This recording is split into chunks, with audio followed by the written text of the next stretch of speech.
Good evening, everybody, and welcome to our FA Cup coverage.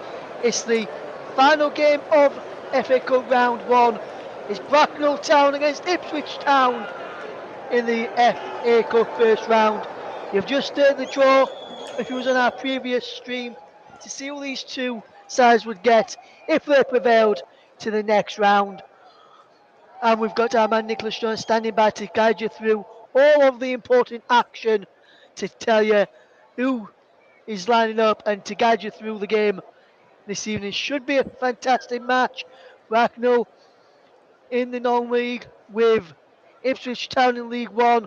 The players are just coming out, I am being told by our match commentator Nicholas Jones. The atmosphere sounds like it's building, but it's time for me to hand over to your big match commentator back on the commentary after a while away. It's time for me to hand over to you, match commentator. A very good evening to Nicholas Jones. Thanks, Ross. Like you said, the players now coming out onto the pitch. Bracknell Town are part of the Southern League's Premier South, currently 11th in the table. The players are now making their way out onto the pitch, which is at Bracknell's home ground, the SB Stadium, which is at Bottom Meadow in Sandhurst. Bracknell originally played at a ground in Larges Lane, but they outgrew the ground, that is why they've come to Sandhurst. They're a club with big ambitions and are aiming for the National League South in the not too distant future.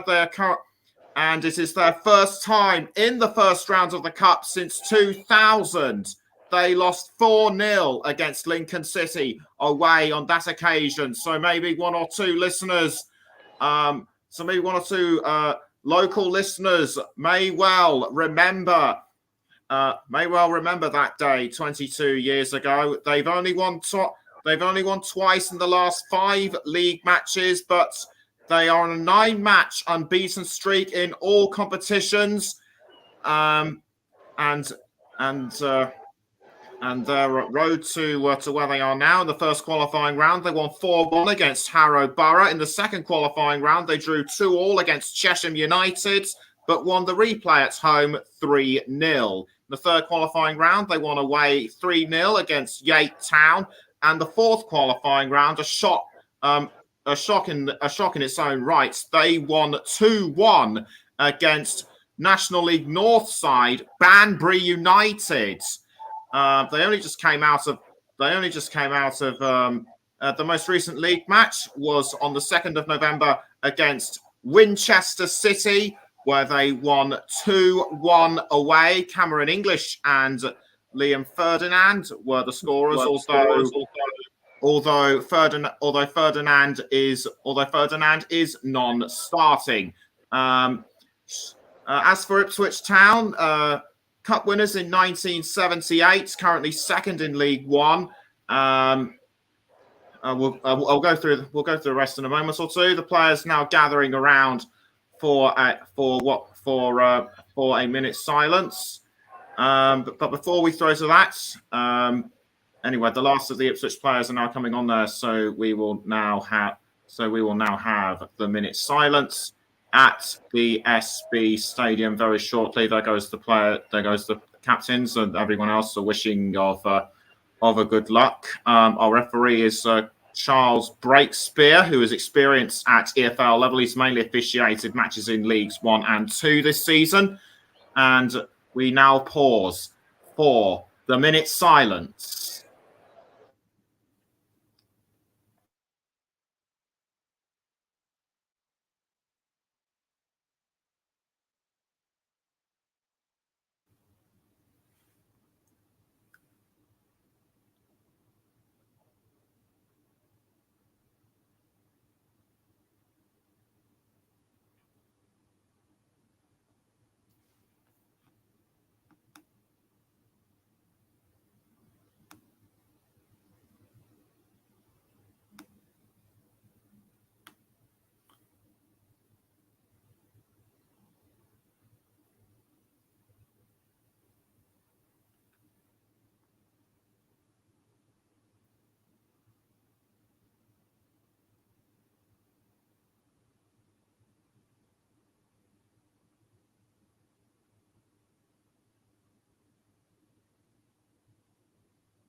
That was the period of silence. It was actually, I think it was a 2-minute silence, which was preceded by the last post, as is played around the time of Remembrance Day and Remembrance Sunday.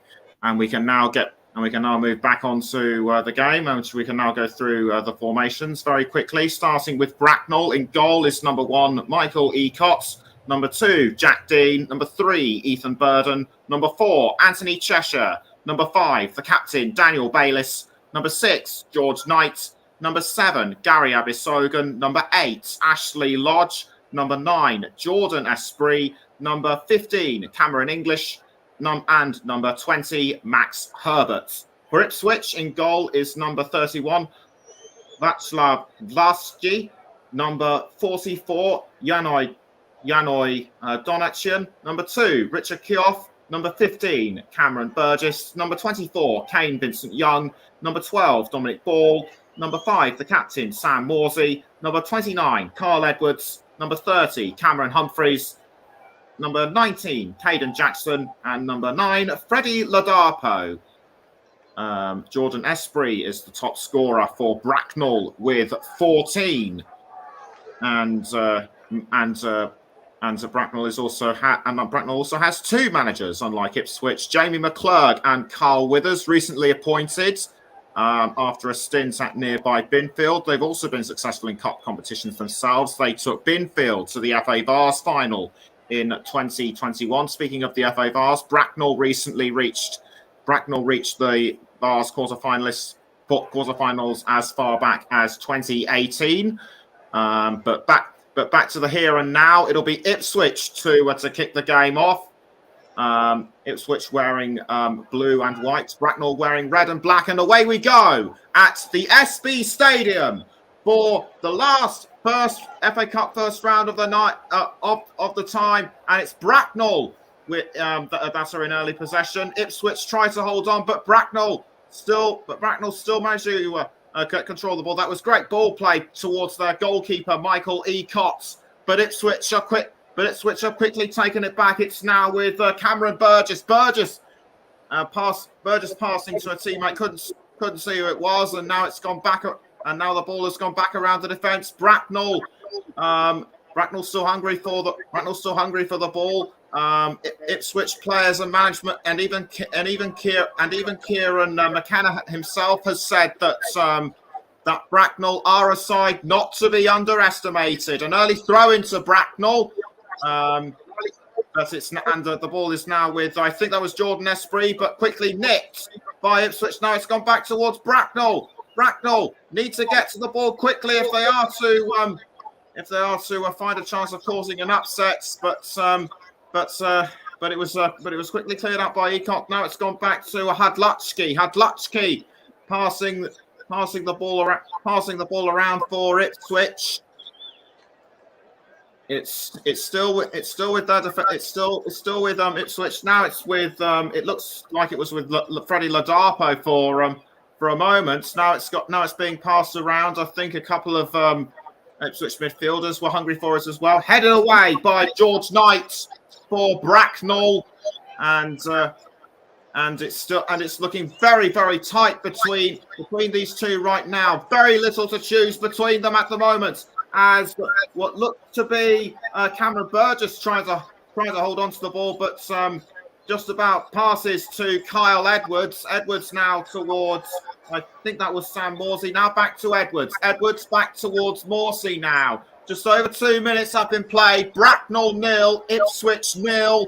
And the ball has now found Cameron Humphreys. Humphreys passing it to Donacian. Donacian now finds Cameron Burgess. Burgess crossing to, I think that was Carl Edwards. Yes, indeed, it was Edwards. Now just inside the 18-yard box. Tries to go for a shot, but he fires it too high.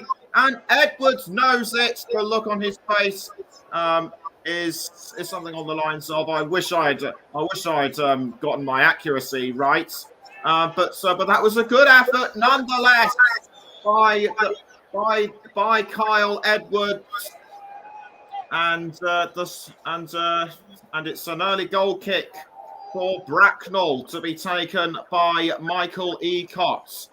I'm glad to say that the match has been allowed to go ahead. It's been raining on and off throughout this part of Berkshire all day, and as Ipswich now gain back control of the ball, and straight it goes to Hadlatsky, second choice goalkeeper in place of Christian Walton. Hadlatsky rolls the ball out to I think that was Morsey. Morsey now passing back down the wing.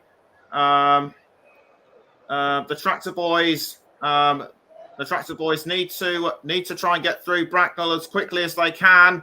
After all, we know what Alvechurch did to Cheltenham Town, but that was away.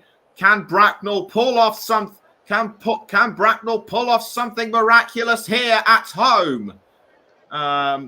As McClurg and Withers watch from the touchline very calmly, and the ball is now with Max Herbert for Bracknell. He's now passed to it tonight, and now it's gone to Cameron English. Cameron English, one of the players who scored in their previous league match against Winchester, but he was dispossessed, and it's now a throw-in to the Robins, and it looks like it will be Ashley Lodge who will take the throw for Bracknell. Just over 4.5 minutes have been played. It's still Bracknell 0, Ipswich 0, and Lodge goes for the throw in towards the 18-yard box, but headed away by Ipswich. It's gone back to Lodge, but it ends up in the arms of Václav Kladutsky all too easily. Now it's with Morsey. Morsey passing to Edwards. Edwards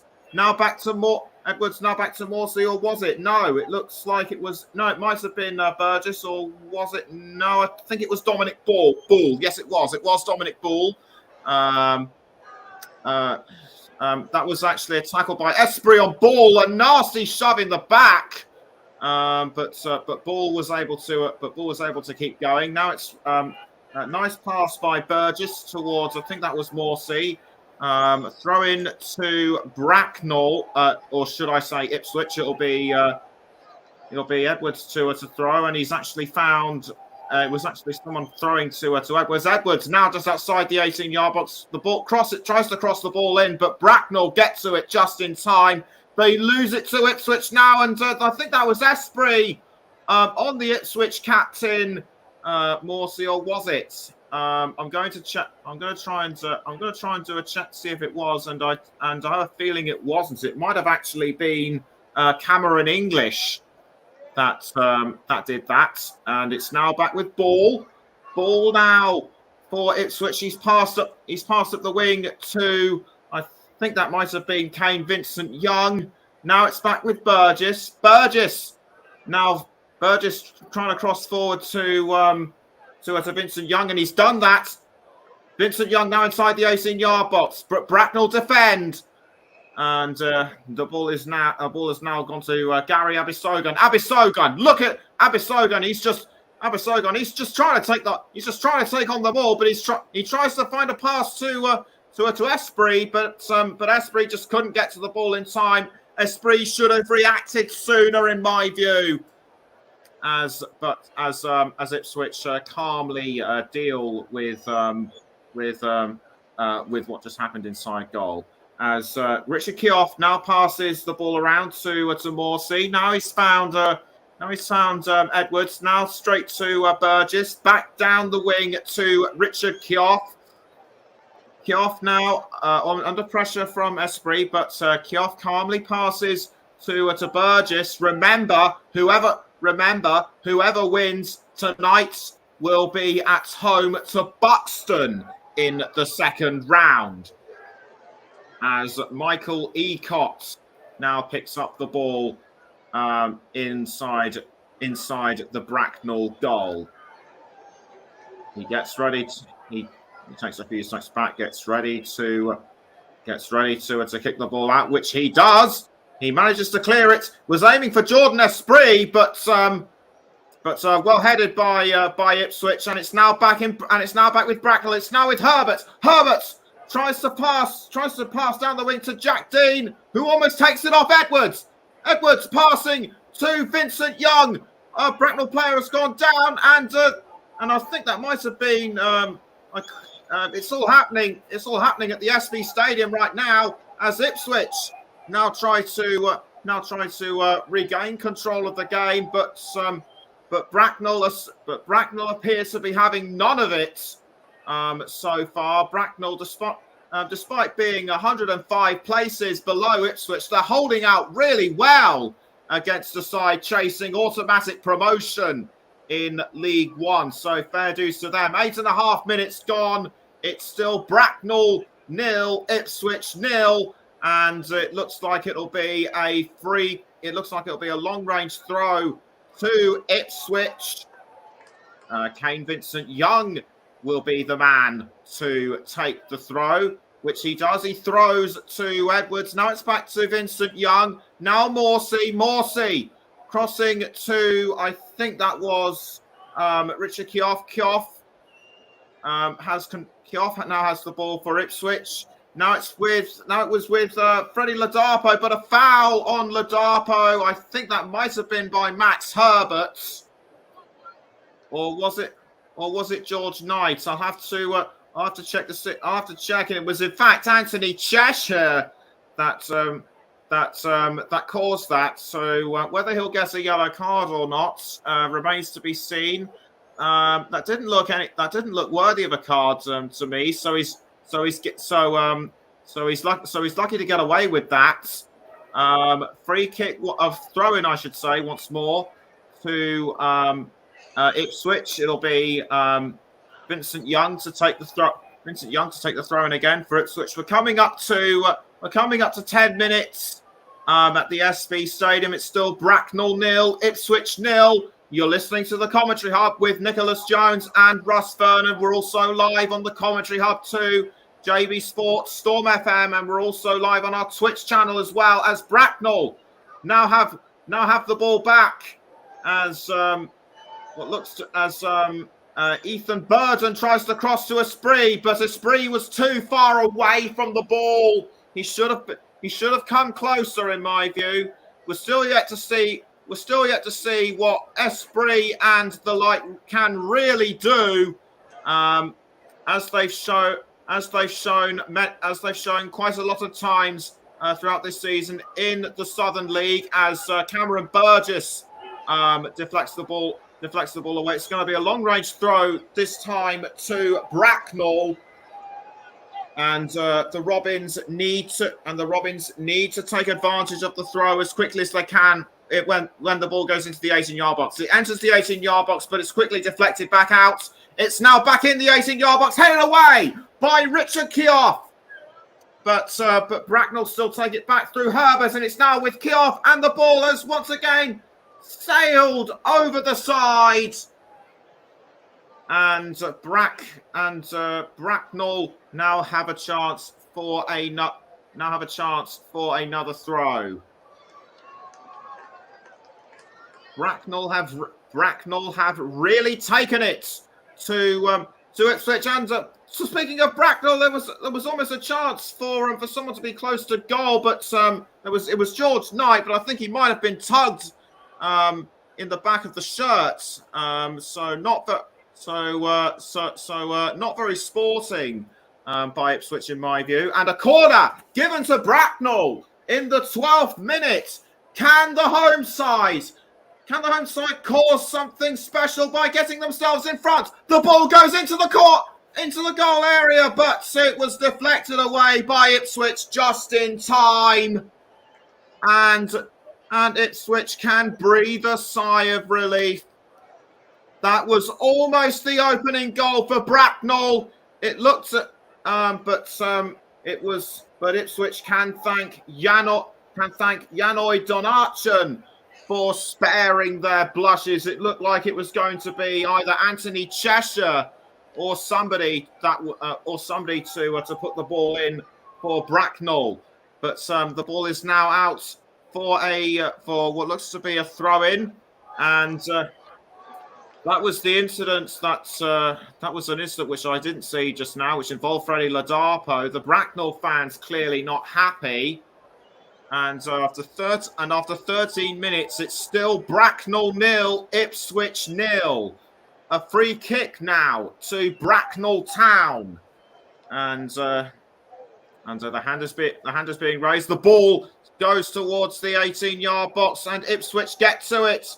But Bracknell is still hungry for it, and it's now with Ethan Burden to George Knight, and Herbert tried to get it off them, but well handled by Richard Kioff, and the ball cleared away out of goal by Hadluchki, but intercepted very well by Daniel Bayliss, and almost headed over, I should say, by Vincent Young, and Vincent Young was quite right to be wary of Bracknell. He did say that we shouldn't take them lightly, and this was what happened. It was a tug of the shirt on Abbas Sogan, but still very evenly matched. And it's rare that you get to see a football match in any competition be this intense. Free kick to Bracknell. And the ball now goes into the 18-yard box. That was way wide off goal. And George Knight looked to be the closest player to it, but I think he might have been bundled down, and indeed he was. He was pushed down by Cameron Burgess. Talk about a deprived opportunity, and George Knight. And George Knight showing some kind of protestation, but Ipswich still managed to keep the ball out, and a shoving the back on Cameron Humphreys by George Knight, I think it was, possibly in retaliation for what happened to him earlier, but that was completely unnecessary by the Bracknell number 6. And the ball now being deflected away towards Donarchon to Richard Kioff. Kioff now with the ball for Ipswich. Although Bracknell were looking to pounce on him, particularly Cameron English, and the ball is now back with Edwards. Edwards passing now to Ball. Ball deflected away by Bracknell, and the Robins still managed to hold on to the ball. That was great ball control great stoppage by Herbert, and Herbert now going for a tackle on what looked to be, I think that was Burgess, but it didn't quite come off. And another foul. This time it was on Kyle Edwards, and I can definitely point out that the player was the captain Daniel Bayliss who caused that, as Edwards quickly gets himself back up, and the game now continues. It's Vincent Young now to Sam Morsey. The ball was briefly headed towards Ipswich's. Bringing ahead towards the goal of Ipswich. I'd have to say, for the past couple of minutes, Bracknell have held the upper hand, although Ipswich are starting to gain ground a bit, and it's Jack Dean that will take the throw for Bracknell. Dean throws the ball, headed up by what looks to be Carl Edwards. It's now with Herbert towards Bayliss, Burgess, I should say. Now back towards Herbert, headed away by Ball. Now Dean, out of play it goes, and it will be Kane Vincent Young to take the throw for the Tractor Boys. Nearly 17 and a half minutes gone. Bracknell Town 0, Ipswich Town 0. The magic of the FA Cup never seems to disappoint, as has been demonstrated throughout the weekend, particularly with Torquay levelling 2-2 against Derby County at the last minute. So anything can happen in the FA Cup as Dunarchan passes to Kioff now to Vincent Young, I think it was, or was it? Now it's with Ladapo, but I think that was deflected out by Anthony Cheshire. Freddie Ladapo, top scorer for Ipswich Town, and he's having it and he's got it, and it looks as though he's having his work cut out as Bracknell take the throw, headed up by, I think that was Esprit. Now it's back with Ladapo for Ipswich. Ipswich need to regain their composure. It looks to me as though Bracknell are the more aggressive side right now. As a Burden gets ready to take the throw for the Robins. He throws and was aiming for a threat for Jordan Esprit. Jordan Esprit now has the ball, but quickly tackled by Dunarchan. And Dunarchan fires the ball over the side, and it looks as though it'll be another throw in to Bracknell. And Ashley Lodge pointing at something. I couldn't quite see what. He's actually going to take the throw himself, as even though a lot of the players are gathering around the 18-yard box, he throws. Could this be the chance for Bracknell? Surely not. As Ipswich have once again kept a potential Bracknell goal at bay. So Bracknell now have another chance I should say, with a throw. It looks to me as though Ipswich are still trying to catch up to them. This is a very different kind of surface from the one they're used to.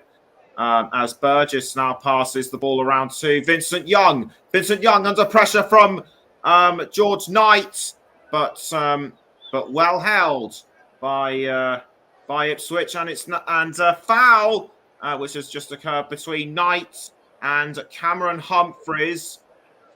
Humphreys had his right to get to the ball, but George Knight just tackled him very unnecessarily, and this could cost Bracknell as what looked to be Caden Jackson with the opportunist with control of the ball for Bracknell.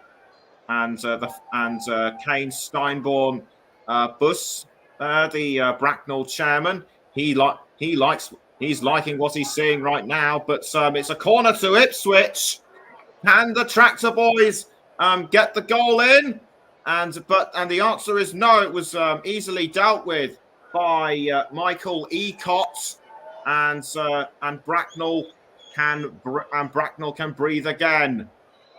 The ball is now going around Ipswich players. A bit of teamwork there, I should say, to pass to a Hadluchki. The Tractor Boys still in control. The Tractor Boys still in control of the ball. Cameron English tries to find a way to as a tackle, but he can't seem to do so right now. And Ipswich still in possession. It's Burgess now with the ball towards Vincent Young. Now back to Burgess. Now it's with Sam Mossy, the captain. Well intercepted by Bracknell.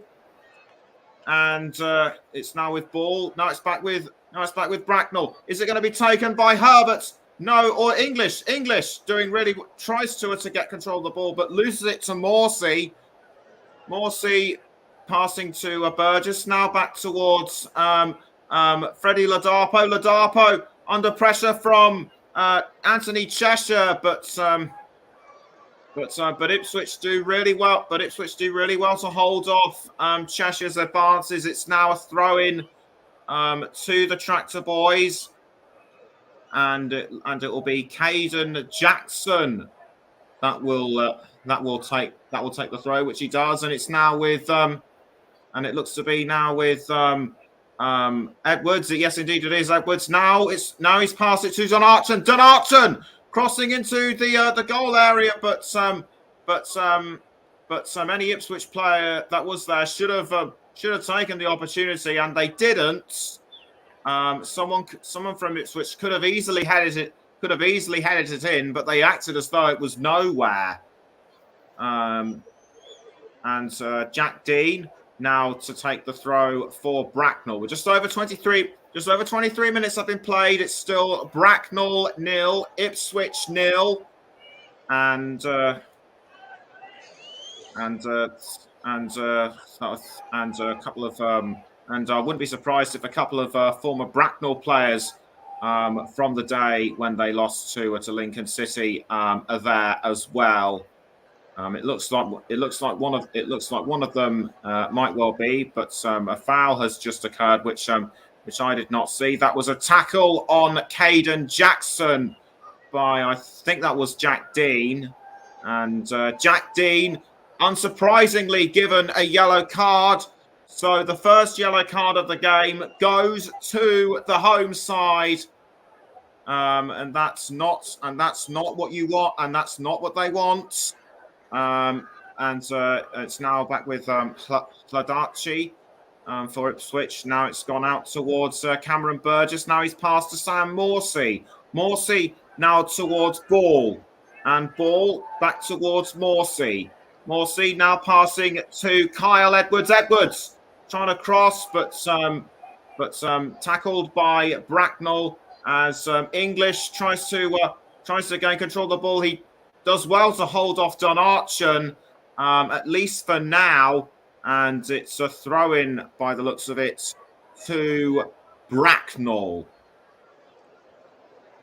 Throw into Bracknell to be taken by, I think that's Ethan Burden. Yes, indeed it is. Burden throws the ball to, I think that was George Knight, but it was deflected away. It's now with the throw now to be taken by Dunarchan. Now it's still with Bracknell. That was Cheshire.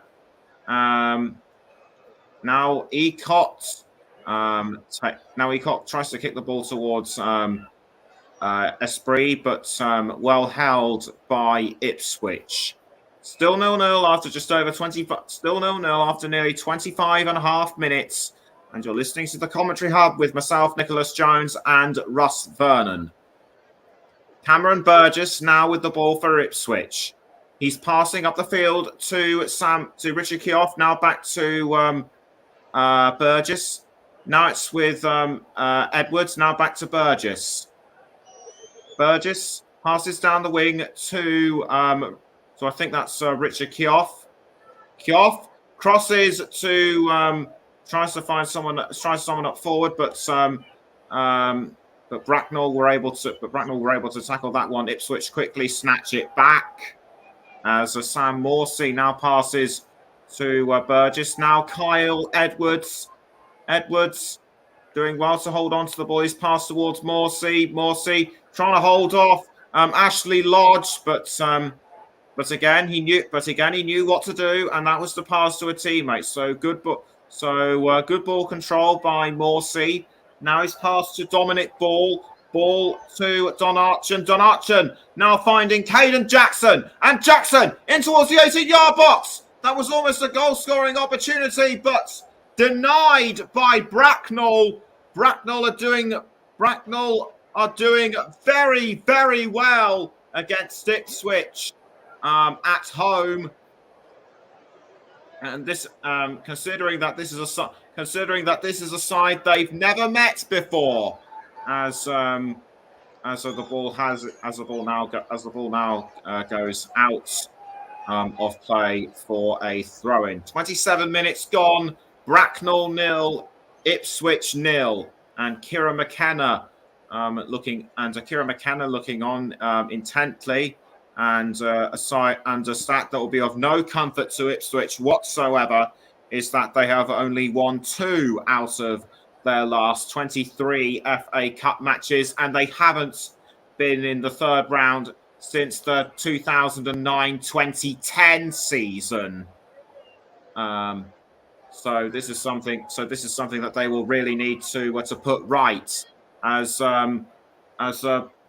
Morsey now passing to Bayliss. Bayliss tries to find Jackson. Or should that be Vincent Young? But Bracknell quickly dealt with that. It's now back with Morsey. Morsey almost loses it to Jordan Esprit, but Ipswich still managing. But Ipswich still managing to hold on to the ball. Sladaci to I think that's Burgess. Yes, indeed, it is Burgess. Burgess. Now look at Burgess now passing to I think that was Edwards. Now back again towards Burgess. Burgess now to Morsey. Morsey now finding I think that was Cameron Humphreys. Humphreys now passing again to Don Archon. Tries to be deflected away by English, but Ipswich do really well to hold on to the ball. Morsey towards Vincent Young, or was that Ladapo? Ladapo to Jackson, and now it's with Humphreys, but well deflected by Daniel Bayliss. So Jackson sets up the opportunity for Humphreys, but Bayliss was just too quick for him. But it's given Ipswich Town a corner, and Cameron Humphreys raises his arm to signal that he's ready. He kicks the ball in towards the goal area, punched away by Ecott, and that was a well-timed save by Bracknell, and the score still remains level pegging at 0-0. What a fascinating first half this has been. In this FA Cup first round match at the SB Stadium, as I think that was Vincent Young who was pelting towards goal, but once again well stopped by Bracknell. Vincent Young tackled a well-timed tackle by Ashley Lodge, and it's a throw-in to Ipswich to be taken by, I think that's Vincent Young. Vincent Young aims the ball. He throws to Ladapo. Ladapo now has the ball. I think that throw-in was poorly done, and Charles Breakspear coming over to speak to Cheshire or Ladapo, or I think that was an incident between Cheshire and Ladapo. Ladapo either tugged him or just seemingly pushed him down to the ground. So the throw-in will have to be retaken. Just gone over the half-hour mark. It's Bracknell 0, Ipswich 0. You're listening to the Commentary Hub with me, Nicholas Jones, and Russ Vernon, as Ipswich now have regained control of the ball. It's with Cameron Burgess. Burgess now passing to Edwards. Now back to Vincent Young. Vincent Young now with the ball for Ipswich. Now it's with Ladapo. Back to Vincent Young. Ladapo goes for goal. Punched away by Ecott, and another attempt on goal by Ipswich, but it was way too wide. Ipswich, in my view, are starting to get closer and closer towards goal. For the most part of the game, it has been all Bracknell, but Ipswich are slowly starting to eat away at them. And that was how close it came to a goal. That would have gone in had Ecott not been wary of what was going on. So a throw-in to be taken. So I think that's another throw-in to Bracknell. Indeed, it is, as Burden throws to Knight. It's now back with ball for Ipswich. Cleared away by Humphreys now for Ipswich, and it's going to end up at the feet of Michael Ecott. Ecott does well to clear it before Ipswich get a sniff of it, and it will be, but this time it will be a goal kick to Ipswich, as as it's getting really intense as it has been throughout this game. As Vincent Young gets ready to take the throw for the Tractor Boys, he tries to throw the ball, but Esprit was there.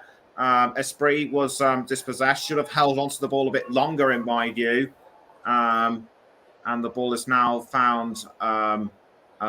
Vincent Young. Now it's back. Now it's towards Sam Morsey. Now Cameron Burgess. Burgess passing to Adlarchki. Adlarchki now to Martin Kioff. Now back to Cameron Burgess. Burgess holding on to the ball very well. And it's now with Sam Morse, Richard Kioff, I should say. Now back towards Burgess. Burgess still controlling the ball with ease. Now he's passed to Richard Kioff. Richard Kioff needs to find someone to pass to, and quickly, and he does so to Don Archer. Now it's with Cameron Humphreys, but intercepted by English for Bracknell and crossed away by Ethan Burden. But the ball still remains in play, and we're now 11 minutes from half time at the SB Stadium, as it's now with ball, as the ball is now with ball, and he passes to Morsey. Now he's passed up the field to Burgess. Burgess has found Vincent Young. Now it's back with Morsey. Now it's towards Vincent Edwards, I should say. Now towards Vincent Young, kicked away by Michael Ecott. That was almost another attempt on goal by Ipswich. I think that might have been Morsey, but Michael Ecott very quick on the draw, and this is what happened. Vincent Young with the first attack. I think that was well set up by Edwards, but I think Vincent Young, but I think Ecott might have had some help from Ethan Burden. So well deflected by both of them, as Ipswich now look to go for another attempt. Surely it'll be a matter of time, the way things are going, before somebody has to give, but it doesn't look like they're going to do so anytime soon, as Michael Ecott kicks the ball out of the goal. He's passed to Vincent Young. Now it's with Ashley Lodge for a brief moment. He's aiming for Jordan Esprit. Now it's with Max Herbert.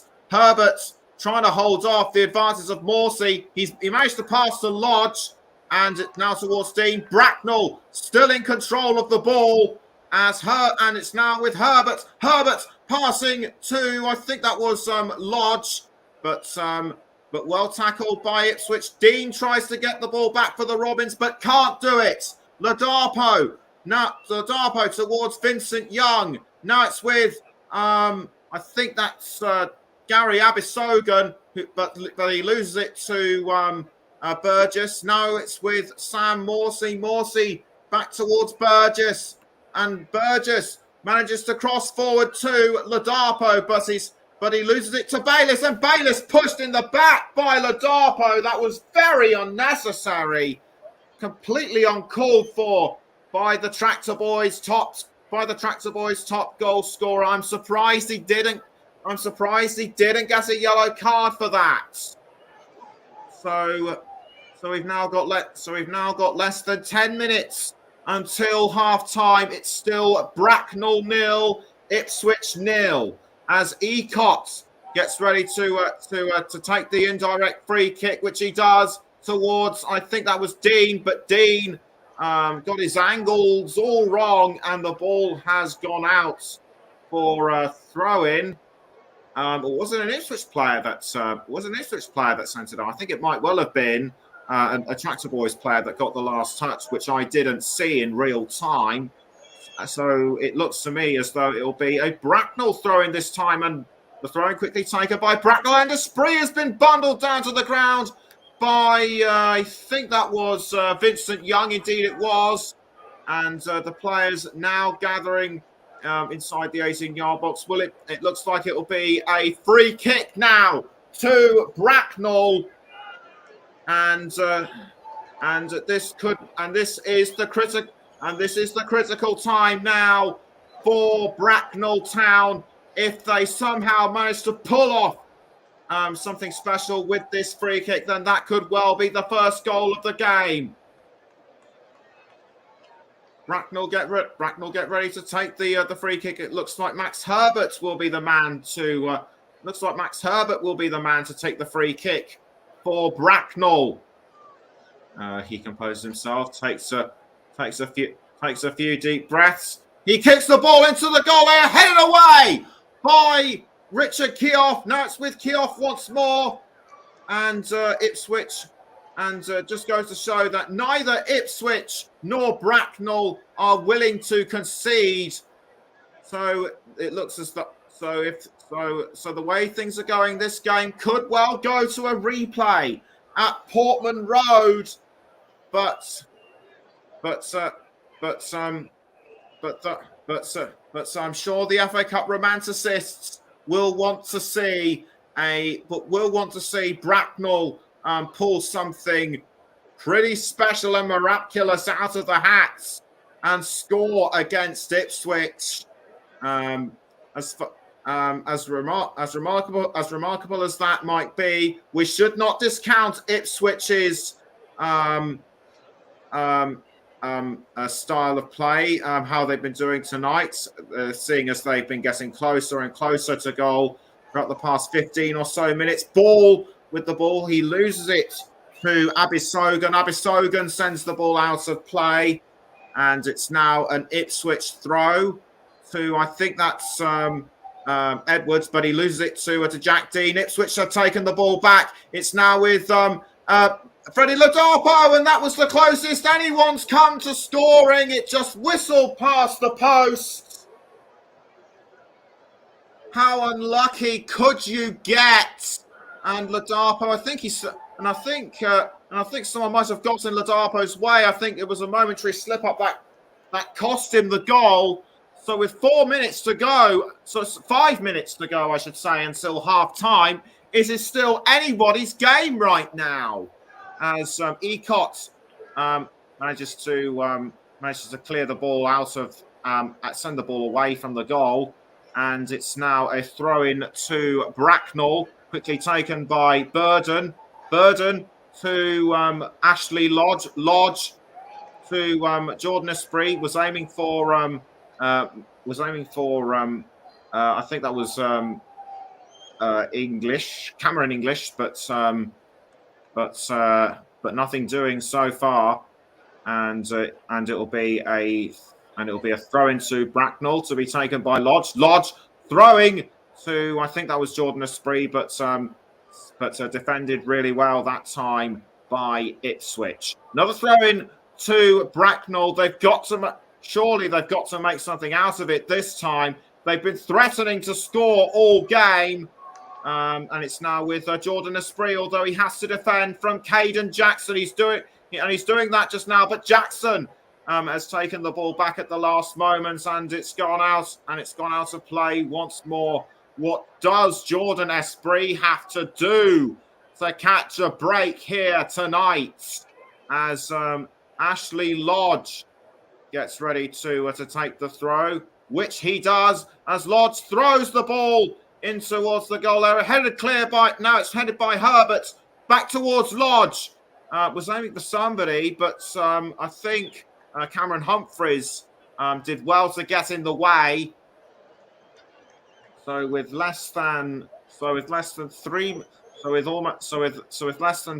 just about 3 minutes to go until half time, this game could still go either way, as Pladaci now has the ball for Ipswich, the Czech Republic goalkeeper, now kicking the ball out towards Cameron English for Bracknell. I don't think he meant to do that, but it's English for Bracknell. It was almost, and although he should have passed it to Max Herbert, in my view. Throw-in to be taken by Donarchen for Ipswich. Donarchen throws to Cameron Burgess. Burgess now with the ball for the Tractor Boys. He passes now to Vincent Young, although he has to hold off Sogan, I should say. Now it's with Morsey to back towards Burgess. Now back to Morsey. Morsey with the ball for Ipswich. He manages to find Richard Keough, who passes back towards Burgess. Cameron Burgess passing the ball now to Freddie Ladapo, who's just managed to who just got inside the 18-yard box. Now back towards Burgess. Now it's gone towards Freddie Ladapo again, but it's out of play, and it will be a Bracknell goal kick. It's difficult to say who has been. It's difficult to say who has been the more aggressive. It's difficult to say who has had the most possession throughout this game. In the early part of the match, I'd have to say Bracknell were the clear. I'd have to say Bracknell were the more aggressive, but Ipswich have slowly and surely been catching up to them. What with the attempts they've had on goal. In terms of who I think will score first, it'll be, I'd say it's about 50-50 as to who will break the deadlock first. Dominic Ball now with the ball for Bracknell. He managed to pass to, I think that was Vincent Young. Vincent Young doing well to hold off the advances of Herbert. Now back towards Ball. Now Burgess. We're into the penultimate minutes of the first half.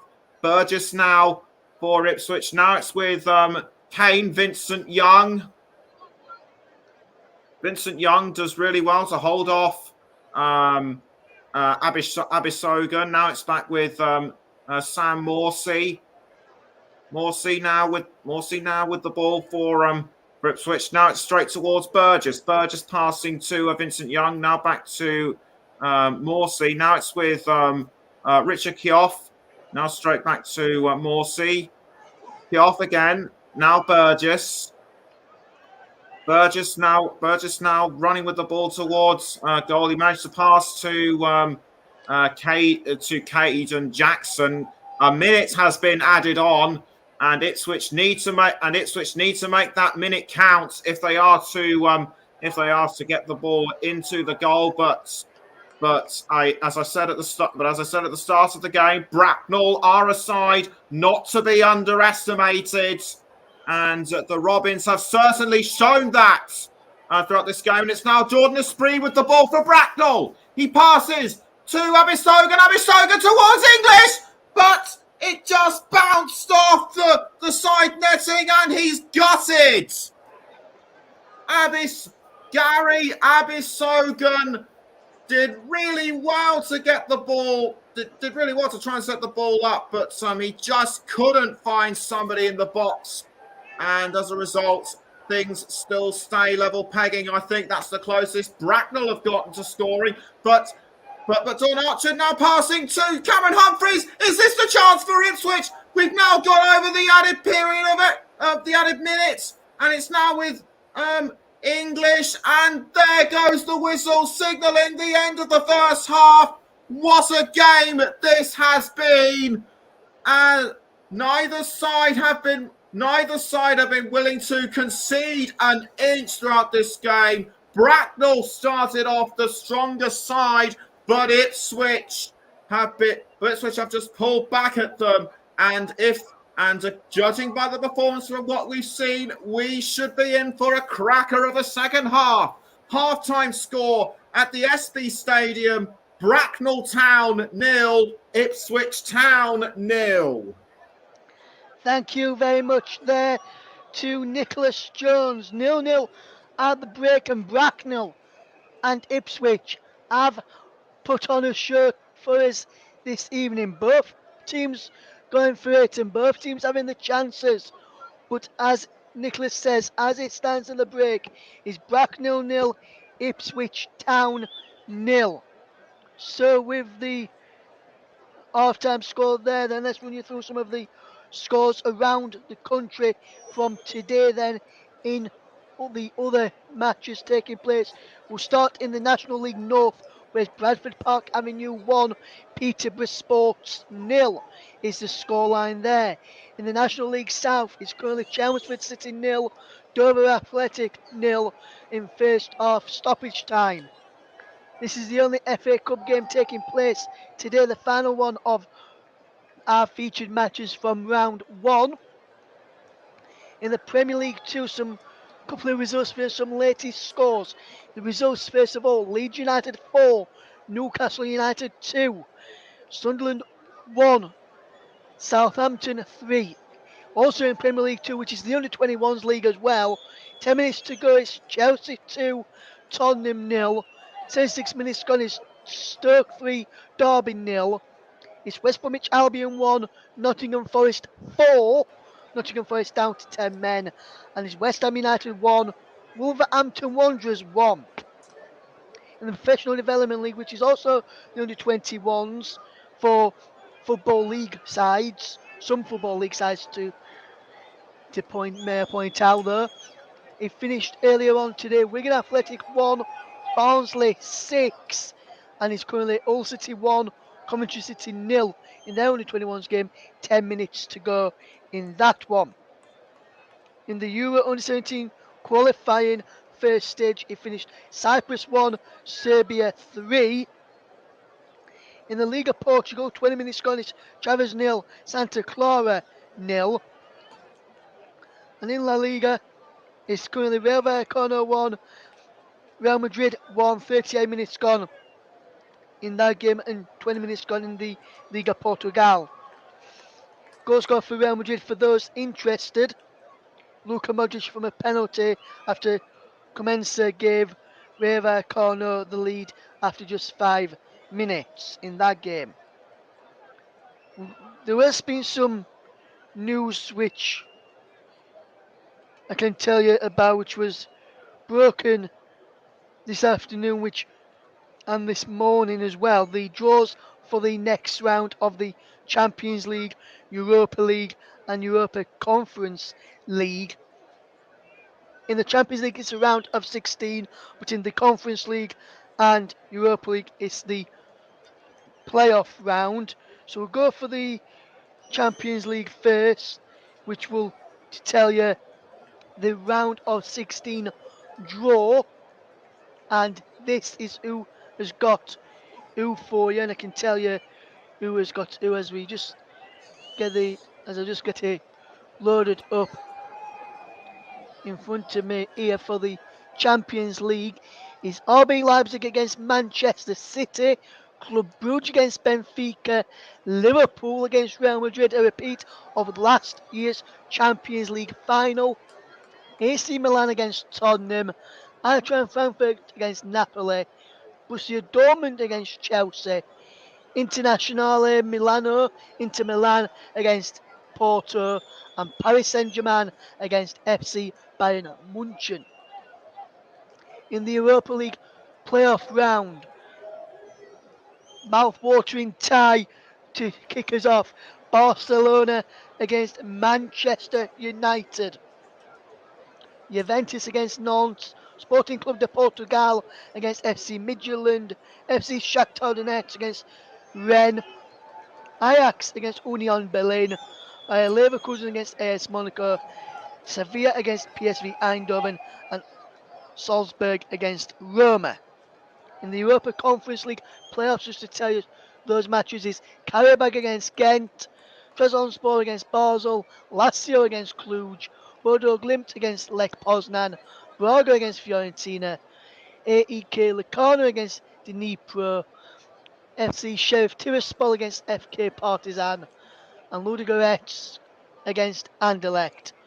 Those matches are played for the Champions League. Is this 14th, 15th, 21st, and 22nd of February. The first legs 7th, 8th, 14th, and 15th of March. The second legs in the Europa League is the 16th and 23rd of February. The first leg's on the 16th, the second leg's on the 23rd. And also the Europa Conference League, the first leg's on the 16th of February with the return legs on the 23rd of February. Those are the draws in there. We're just looking at some of the chances in the first half and some good chances for both sides in the end. Both teams are really going for the game. Some good players on show for both sides, and be interesting to see how people get involved. Please keep your comments clean and keep your comments in English so we can read them out. We've got a message in from Derek Jones who says Bracknell by no means disgraced so far, and that is absolutely spot on with you there, Derek. In that first half, and I just noticed I just want to apologise to any Bracknell Town fans listening to our coverage today. You may have seen the scoreboard on the bottom of on your screen, and I missed the N out in Bracknell on the scoreboard. I just want to apologise there while it's half time. I'm just seeing some of the Ipswich chances, and Ipswich, the League One side, have had some of the some of the game's best chances. Bracknell have had some decent chances as well. We'll just fetch in your match commentator while it's half time, and Nicholas Jones. And Nicholas, has been a good game to watch. Bracknell put up a decent fight. Ipswich having some of the chances as well. What have you made to the overall first half performance from Bracknell and Ipswich, Nicholas? What have you made to the first half overall, my friend? One word: unbelievable. I've never seen a game quite like it in all the time I've been on the commentary hub. Neither side willing to give an inch. And as I said in commentary throughout the first half, it is rare to see a game. It is rare to see a game be as intense as this, and I'm just actually checking to see on the monitor. This was something I actually missed, by the way. Ipswich actually appealed for a penalty at some stage throughout this game, and looking back on the footage, I can understand why, but both sides have just completely blown me away. Yes, both sides have had really good performances today. If you was in the Bracknell side in the dressing room, speak to the Bracknell players, what would you be saying? If you're one of their joint managers, what would you be saying to the team at half time, Nicholas? Oh goodness knows what I'll be saying to them. But all I can say is that that they've certainly given us a great performance. To build, I think what they're saying is, sort of, you've given us a great performance in the first half. You just need to build on it and sort of show a bit more power, so that they can press forward and to try and go for at least a goal in the second half. You'd have thought on paper that Ipswich would be well ahead by now, but as we said over the weekend, the magic of the FA Cup never fails to amaze. Absolutely, Nicholas. And if you was in Kieran McKenna's shoes right now, what would you be saying to the Ipswich Town players after what Bracknell have done to them and caused them a few problems in the game so far? Well, Ipswich actually caused a few problems of their own, but because they got really close to scoring, particularly towards the back end of the game, I think Kieran McKenna will probably be saying, just keep building and building and building until eventually, until eventually Bracknell crack under the pressure. So as I said towards the end of the first half, it's still very much a 50-50. You'd have actually thought, by the way, Bracknell and Ipswich play against each other. They practically play each other all the time. Yeah, with the way it's been played, you think both teams know how each other playing. It's been a regular fixture. I don't think they've played that many times before. If I were just to ask you, Nicholas, which way do you think this is going to end come the 90 minutes? Or would you have put your money on right now if I were to ask you which side you reckon is going to come out on top come the end of the match? That is a tough one to call, although it could also potentially go to a replay at Portman Road. And if it did, think of the money Bracknell would receive from that one. Absolutely, Nicholas. Absolutely, my friend. Fantastic stuff there from Nicholas Jones. He'll be back with us as soon as the players emerge from the tunnel, ready for the second off between Bracknell Town and Ipswich Town, where it's currently Bracknell Town nil, Ipswich Town nil at the break in the FA Cup first round clash. We'll be bringing you all the action. We've got your fourth round qualifying round. We've got your three from the FA Cup first round tie. We'll be bringing you some replays as well if we can get any footage from those. If there are any TV pictures of those, we can commentate on for you. We'll also be bringing you some second round action and some third round action, fourth round, fifth round, all the way to the final. We started in the fourth qualifying round when Anstey Nomads took on Chesterfield, which Nicholas did for us, and then we've gone with 3 games in the FA Cup first round and plenty more throughout all the way through until the FA Cup final come the end of the season, and should hopefully be some great matchups along the way, and hopefully we get some of the big boys in up against each other when they come into the competition in round 3. Just to let people know, the second round draw was made earlier. Those ties will be played on the 26th of weekend of the 26th of November. I'll remind you of the third round draw, of the second round draw, should I say, a little later in the programme, towards the end of the programme, just before we do leave you. But as Nicholas said, the winners of this game will play against Buxton.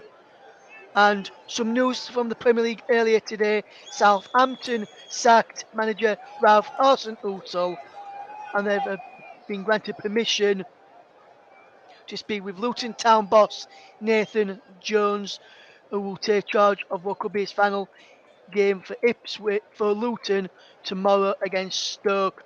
Be interested to see that. And Liverpool owners Fenway Sports Club say they will consider new shareholders for any reports earlier today that the club has been put up for sale. So the players are coming back out very shortly. This is not the last time you've heard of Nicholas from this week. Hopefully we'll be back with him. You'll be back with him in the for his commentary on the women's international football as England take on Japan on Friday, and then next Tuesday we'll be hopefully bringing England against Norway, 2 of the women's friendlies for England, and some news for those friendlies that Jordan Nobbs and Lauren Emb have withdrawn from their squad for injury. Man City, who Lauren M plays for, has confirmed injury is a thigh complaint, which was picked up in yesterday's win over Reading. Unsure of what the injury is for Jordan Nobbs. It's a knee problem. I've just missed. Nobbs missed out of the World Cup, of the Euro squad, with a knee problem. Not sure if that's a recurring issue, which is why she's pulled out of this squad. Just to tell you that Everton defender Gabby George, 25, has been called up for the 24-man squad, 24-player squad, should I say, for their friendlies against Japan and Norway in Marissa in Spain, which takes place later this week and early next week. And we'll hopefully have Nicholas Jones to guide you through the action there. The players are just making their way back out onto the field of play, ready for the second half. So it's time for me to hand back over to your match commentator for the second half, as Brian will just go through some last minute warm-up routines before the second half starts. It's time for me to hand back over to your match commentator. It's Nicholas Jones, and it's all yours for the second half, my friend. Thanks, Russ. If the first half was anything to go by, we should be in for a fireworks display of a second half. Not literally including fireworks, but the action will certainly be explosive, if you get my meaning. Anyway, jokes aside, the players now getting into their now getting ready to kick the second half off. It'll be Bracknell to kick us off that time, and both fans and players should be very grateful that the weather has held throughout this game, and away we go for the second half between Bracknell and Ipswich, and it's Ipswich starting as they mean to go on, with Burgess in control of the ball for the Tractor Boys. Burgess wearing a mask over his face, no doubt of a recent injury he picked up, possibly in the last league game against Charlton Athletic, where they drew 4-4. As Ipswich still managed to keep control of the ball, as it's now with Vincent Young. Vincent Young now passing back towards Anthony Burgess. Now it's with the captain Sam Morsey. Now it's with Dominic Ball, who passes back to Burgess. Burgess towards Humphreys, I should say. It's now Anthony Humphreys towards, this time with Kyle Edwards. Kyle Edwards passing back now to Vincent Young, although he's under pressure from Jack Dean for Bracknell. Now it's back with Humphreys. Now, Humphreys, what can he do? And we appear to have lost the picture for a moment, but we're back. And it's still with Anthony Humphreys.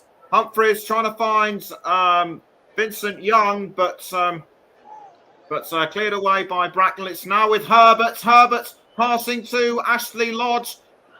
Or should that be Abisogan? Abisogan did really well to hold on to the ball. It's now with Cameron English. English towards Ashley Lodge and deflected away by Donarchian. The action never stopped.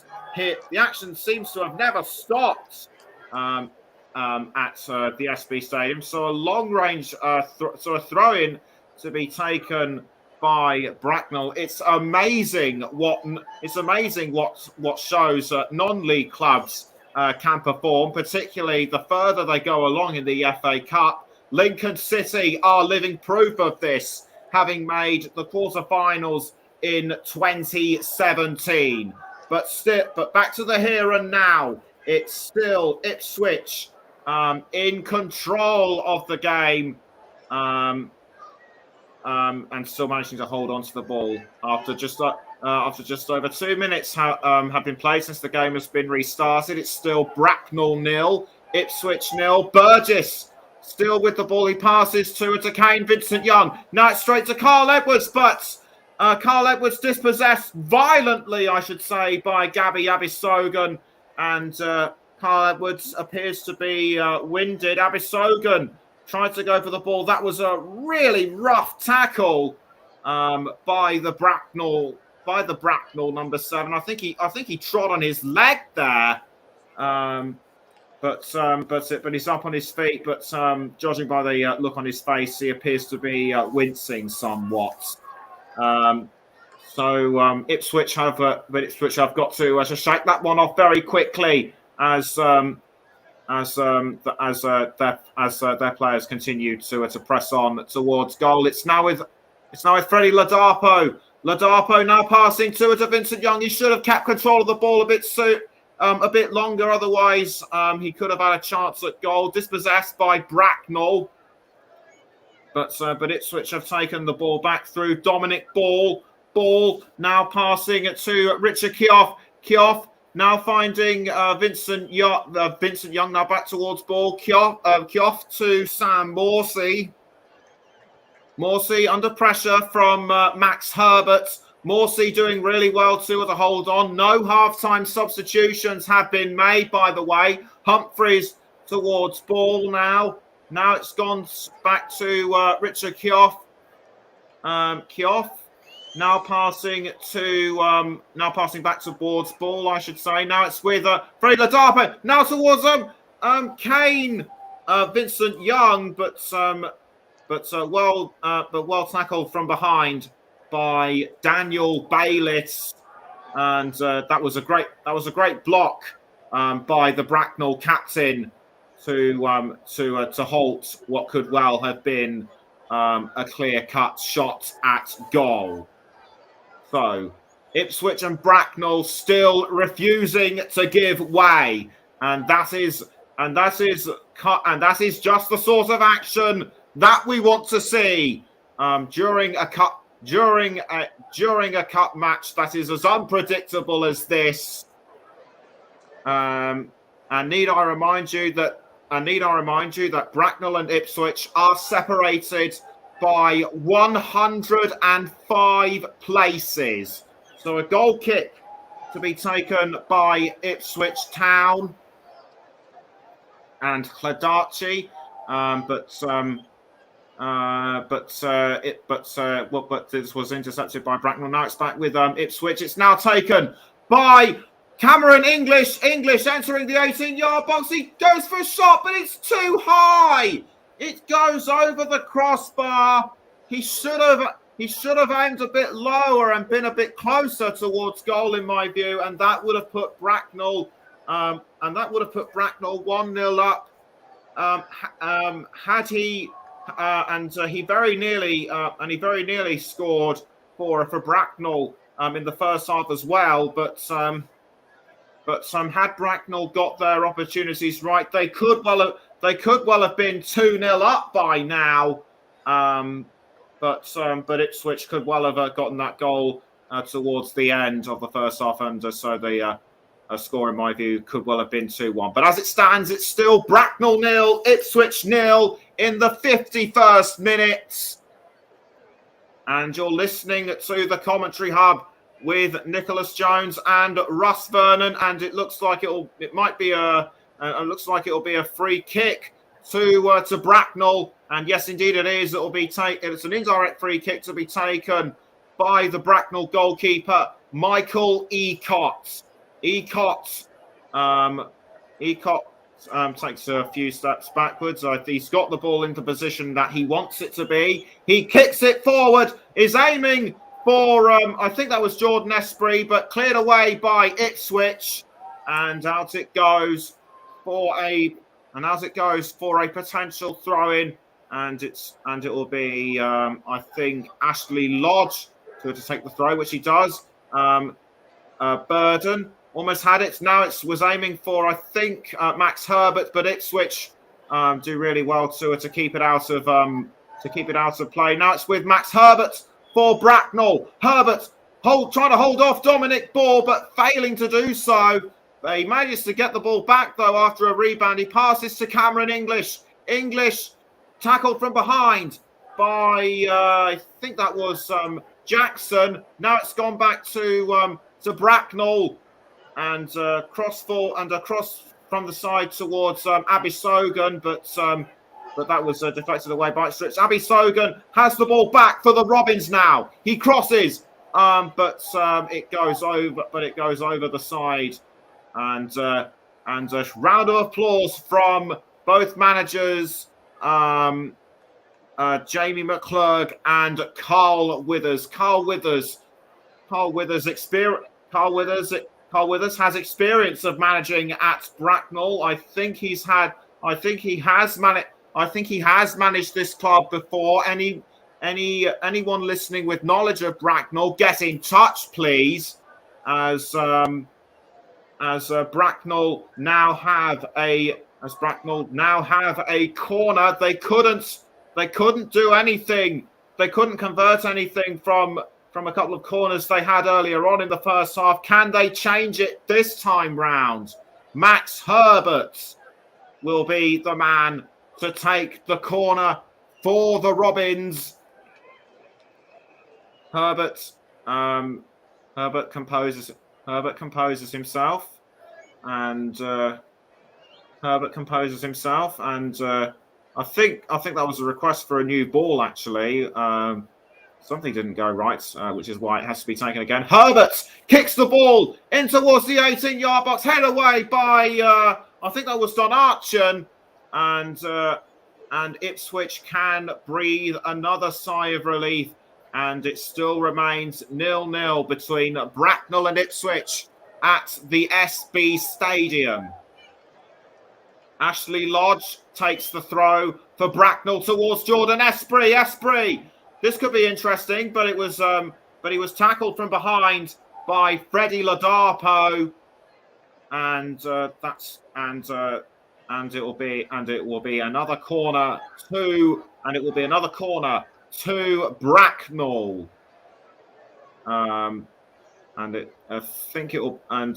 see that. I can't make out who the player is that's taking the corner kick, but the corner was dealt with by Ipswich, and now Bracknell go for another chance to put the ball into the goal area, but it was again saved by Ipswich. Bracknell still managing to to find chances to create. The ball was aiming for Abisogan, but defended really well by Ipswich. Are Bracknell starting to become a bit more ragged now when it comes to attack, or are Ipswich starting to show their to show their offensive prowess? The ball now being thrown by Bracknell. It's now with Jack Dean. Jack Dean does well to hold on to the ball. He passes to George Knight. Now it's with Jordan Esprit. Esprit towards Abisogan, but Abisogan loses it to Ipswich. It's now with Caden Jackson. Jackson towards Don Archon. Don Archon needs to keep control of the ball. He's doing that very well indeed, but it was just cleared out by Bayliss, in fact it wasn't cleared out. It still remains in play, and Ipswich do really well to keep control. Bracknell had it momentarily, but Ipswich were able to take it back. Just over 56, nearly 56 and a half minutes gone. It's still Bracknell 0, Ipswich 0, as Ladapo tried to get to the ball, but he lost. But they lost it to Bracknell, and English still doing well to hold on. It's now towards Abisogan for Bracknell. He almost loses. He just about lost control of the ball, but he goes for goal, saved by Václav Hadlatsky. He is just as quick on the draw as Michael Ecott. That could well have been the opening goal for Bracknell. Abisogan did everything right, but Hadlatsky was just that fraction of a bit better.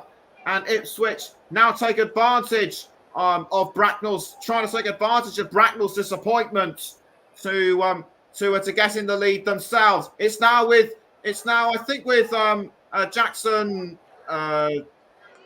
Vincent Young, I should say, but that was almost an attempt at goal by Ipswich themselves. It was actually Edwards who passed to Vincent Young, and Marcus Humphreys almost got the final touch to it, but well tackled by Daniel Bayliss, and it still remains Bracknell 0, Ipswich 0. The way things are going, it could well go to a replay at Portman Road, and as I mentioned earlier, the money it would mean for Bracknell would be just amazing. As Akira McKenna looks on from the touchline, I think the wind and the rain is starting to come in at Bracknell. I thought I could see the tarpaulins on the touchline starting to shake a little bit, as Bayliss now holds up in control of the ball for Ipswich. Now it's back with Bayliss. I think that was Morsey who had the ball last. Morsey back towards Burgess, I should say, Burgess. Now it's back with Morsey. Morsey to Edwards. Now back towards Burgess. Burgess finds Morsey. Now back towards Burgess. Burgess needs to find somebody up front quickly, and he does so with Vincent Young, who passes to Edwards. Now back towards Vincent Young. Vincent Young finds Caden Jackson. Jackson doing well to hold on to the ball. He passes back to Vincent Young. Now back towards Edwards. Edwards just outside the 18-yard box. He finds Vincent Young. Vincent Young tries to go for a shot at goal. Now it's with Marcus Humphreys. Good defending by Bracknell. And he tries to find Don Archon. Now it's back with Humphreys. Humphreys passing now towards Don Archon. Headed away by the Bracknell defence. It's now with Max Herbert. And well defended by Bracknell. And Bracknell need to take advantage of the fact that they've got the ball. It's now with Abisogan. Abisogan trying to pass towards Jordan Esprit, but well saved by Václav Hadlatsky. My heart was in my mouth for the past minutes. And just as I say that, we reached the hour mark. It still remains Bracknell 0, Ipswich 0 at the KB at the KB Stadium, and you're listening to the Commentary Hub with Nicholas Jones and Russ Vernon as Anthony Burgess now pelts up the field towards goal. He passes to Caden Jackson. He could well have held on to the ball himself, and Edwards, I should say, did really well to go for a shot at goal, but that was again saved very well by Michael Ecott. Nice use of his hands, nice use of the body by Michael Ecott to pounce on the ball when he needed to. A nice long-range shot towards Jordan Esprit, but Esprit couldn't get to the ball in time. And Dominic Ball now towards Cameron Humphreys for Ipswich. Now it's with Ladapo. Good use of the feet by Ecott to keep the ball away. And Ipswich now need to take advantage from a throw-in. It's now with Burgess. Burgess for Ipswich. He passes to Morsey. Now it's back to, I think that was Dominic Ball. Now it's with Richard Kioff. Kioff now with the ball. He's going towards goal. This time was aiming for Ball, but defended really well by George Knight. And it's now with Burgess. And I think Burgess just clattered with Abis Sogan, I think it was. Anthony Humphreys with the ball, had Ladapo sent the ball in, would he have been offside? I don't think he would have been, but I certainly didn't see any flags up. And it's now with Freddie Ladapo. Surely this is it? No, saved once again by Ecott, and it looks as though it will be an Ipswich corner at the very least. So Edwards passing well to Ladapo, but I think Ladapo just got it slightly crossed up, and I think something has happened to Michael Ecott, the physio, running onto the pitch as quickly as she can. I think he might have done his leg in or something, and and if he has hurt himself in any way, this is bad news for Bracknell. I can't see anything physically wrong with him. I think he's just stretching himself out. The Bracknell fans looking understandably concerned, and we are going to have the first substitution of the match. And it looks like coming onto the pitch will be Mikhail Platt in place of who he will take the place of. We will let you know shortly. And the fourth official has just confirmed that it will be Jordan Esprit to come off, and Platt will take his place. Forgot to mention the assistant referees Gareth Vickers and Gary Maskell, and with the fourth official Craig Hicks. So on comes Mikhail Platt, and I'm glad to see that Michael Ecott has managed to get back onto his feet. Although I just had confirmation that it could be his hamstring. That could well have been his hamstring that was the issue. But he appears to be all right. So Bracknell can be safe in the knowledge that their man is still able to carry out his goalkeeping duties. So it'll be it's a throw-in to Bracknell in the 64th minute. George Knight with the ball for Bracknell. He's crossing into the 18-yard box, almost headed in by Daniel Bayliss. It's still going on in there, and Bayliss almost heads it in. That Bracknell. I said towards the end of the first half that Ipswich were getting closer towards goal. Now it appears to be Bracknell that are having the chances themselves, or what? And Bayliss, that was almost a bicycle kick there by Bayliss, but once again but once again, the ball just doesn't seem to want to go in. It's now Kyle Edwards for Ipswich. He's passed to Kane Vincent Young. Vincent Young, and Ipswich have taken the lead. It's Jackson, Caden Jackson, with the opening goal for Ipswich. I did say that a goal was inevitable, and now it has come.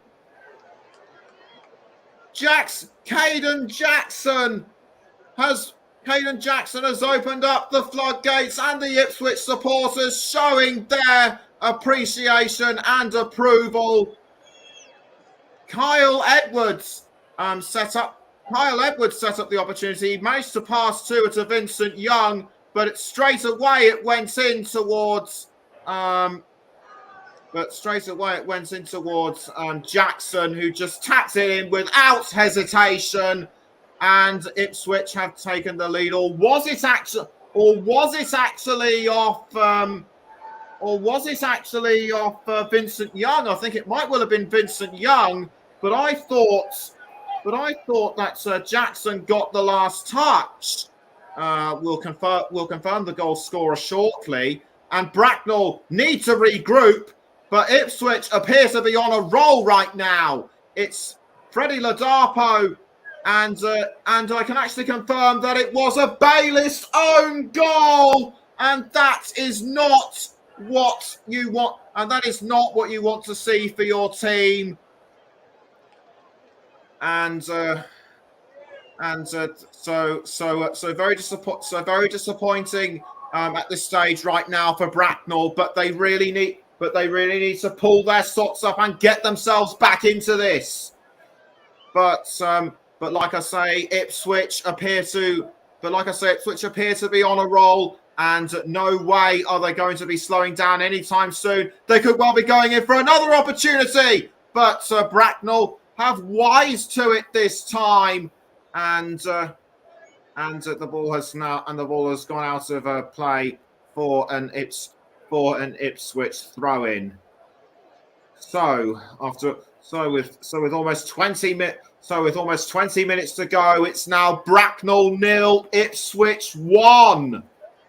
But whatever happens, Bracknell can surely be proud of themselves for reaching the first round, because this is something that they don't usually get to do. And it's now with Burgess for Ipswich. Burgess now passing to Sam Morsey. Morsey now towards, I think that was Kioff, now back towards Morsey, and it's now with Edwards. Carl Edwards now for Ipswich, was aiming for Ladapo, but well intercepted by Bracknell, and it's now with Dominic Ball for Ipswich. He passes to Kioff. Kioff now with the ball. He passes up the wing to Donarchon. Donarchon, he's been a real thorn in Bracknell's side so far this evening, as has Cameron Burgess. Although I should also point out Carl Edwards as well. For Bracknell, I would have to say Anthony Cheshire and Ashley Lodge have been standout players for me as well. So it'll be difficult to see who my player of the match will be. And it's now with Hadlarski for Ipswich. It's now back with George Knight for Bracknell, but tackled by Sam Morsey, headed this time by Bayliss. Now it's back with Bayliss for Bracknell. Bayliss passing now to Mikhail Platt. Mikhail Platt, foul from behind by Cameron Burgess. And it's now with Kyle Edwards, who passes to Dominic Ball, picked up by Vlachav Hadlarski. Hadlarski now with the ball for Ipswich, but he's passed to Vincent Young. Kane Vincent Young, he's been really good tonight as well. The ball has now been passed back to Cameron Burgess. Cameron Burgess passing up the field to Freddie Ladapo to Burgess, loses it to Burgess, I should say. Now it's back with Carl Edwards. Carl Edwards now passing to Freddie Ladapo, but intercepted by Bayliss. It's now back with Bracknell and Abisogan. Abisogan tackled by Burgess, but nothing worthy of a. But that wasn't a bad foul in my view. And in the meantime, Wes Burns looks like he's going to be substituted in place of Caden Jackson. And Caden Jackson, regardless of whether he scored or not, he has been in superlative form tonight for Ipswich, and he makes way for Wes Burns. Bracknell need to start throwing everything at it if they are to take the game to a replay. And in fact, Ball is going to be substituted as well. And taking his place will be Connor Chaplin. Connor Chaplin coming on for Ipswich. One of two players who are second in the scoring ranks for Ipswich at the moment, equal with Marcus Harness, who isn't here tonight. And the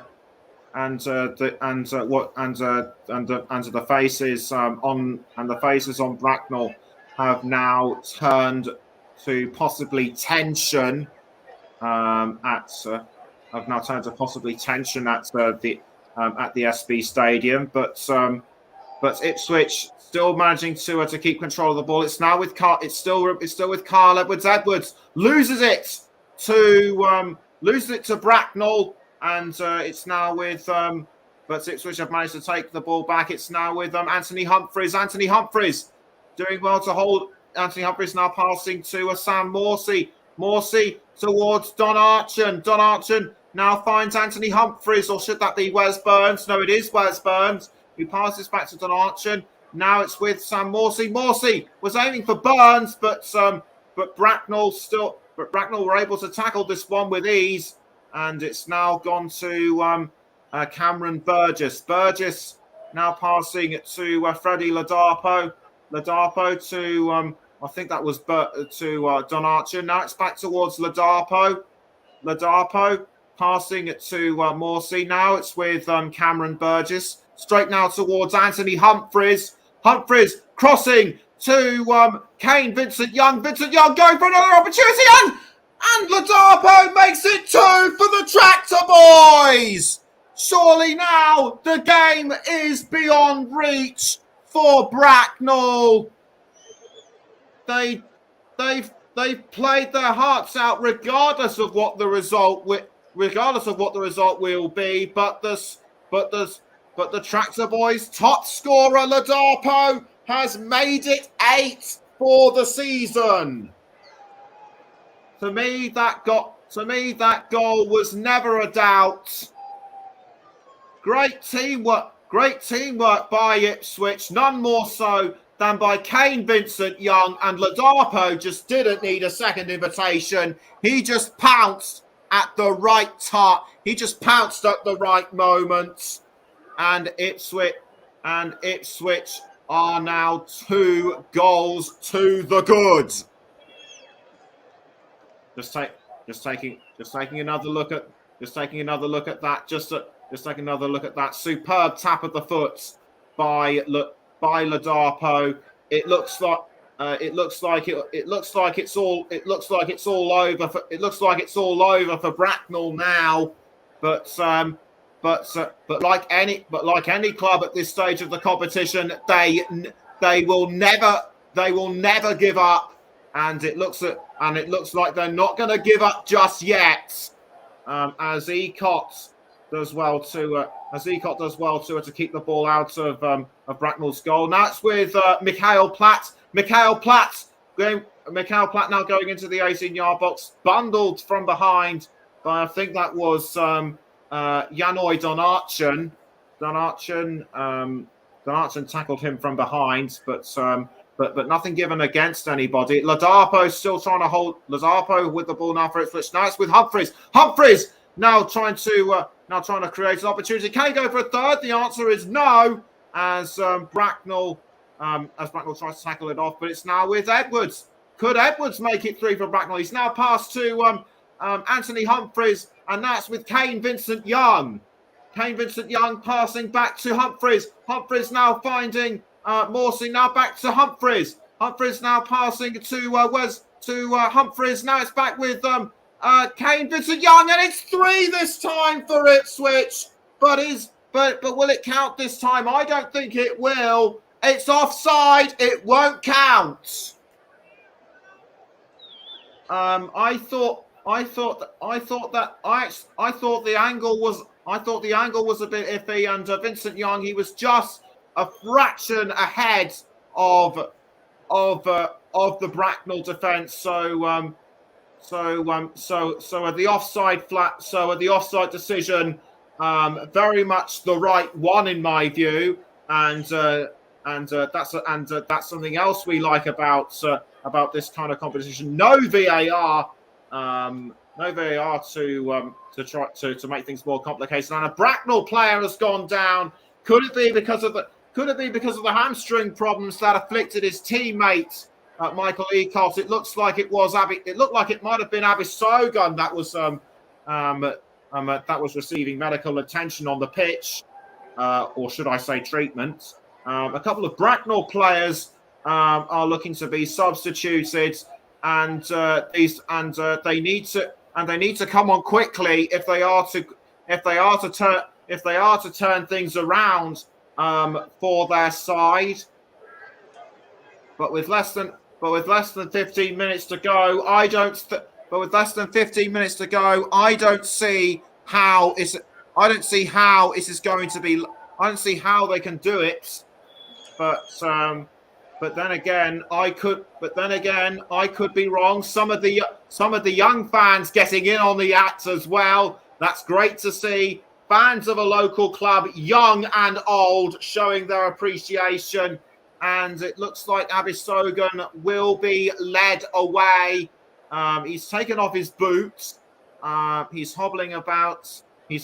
Clearly wincing in pain. That could well be a hamstring problem, and a couple of young lads, running around the side of the stands, and it is indeed Abisogun who will be coming off on the pitch, and Daryl Sanders will be taking his place. Daryl Sanders, he's scored 5 so far this season, and Max Herbert makes way for Joe Grant. And also coming onto the pitch will be Pantuche Kamara in place of Sam Morsey. With 12 minutes to go, it's still Bracknell Town 0, Ipswich Town 2. So despite Bracknell being 2 goals down, this game is still far from over. Mikhail Platt trying to take the ball for Bracknell. It's now with, I think that might have been Joe Grant, but a shot at goal just that fraction of a bit too wide. But still nothing doing for Bracknell, and Carl Withers and Jamie McClurg surely know that unless they can pull something really special, then they will not be part of this year's FA Cup fairy tales. So Ipswich still in control of the ball. Anthony Humphreys trying to get to it, but it's now with Joe Grant for Bracknell. Almost tackled from behind by Kyle Edwards.